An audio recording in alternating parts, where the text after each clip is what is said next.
آپ کو یاد رکھنا. یہاں پر دیکھیں را حمزہ زبر را, یہ الف سائلنٹ ہے, ٹھیک ہے, اس کو پڑھیں گے نہیں. یہ حمزہ پر جزم ہے, را حمزہ زبر را, را. یؤتونا, پچھلے سبق میں آپ کو بتائی تھی, یہی سبق کا پچھلا حصہ جس میں الف یا واو. قرآن مجید میں بہت سی جگہ ہیں جس کو لکھا جائے گا, پڑھا نہیں جائے گا. یہاں پر بھی دیکھیں واو کو ہم نہیں پڑھ رہے, ہم حمزہ کو پڑھ رہے ہیں, یا حمزہ پیش یو, حمزہ پر جزم ہے, وہ سائلنٹ ہے, لکھا جائے گا مگر پڑھا نہیں جائے. یہاں پر الف بھی سائلنٹ ہے, ٹھیک ہے, اس کی پہچان یہی ہے. اس کو آپ کو سمجھ لیں گے, اس کو پڑھنا نہیں ہے.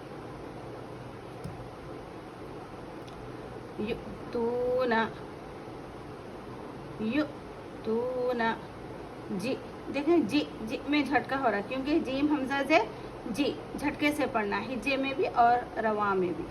جئنا یأمرون, ٹھیک ہے.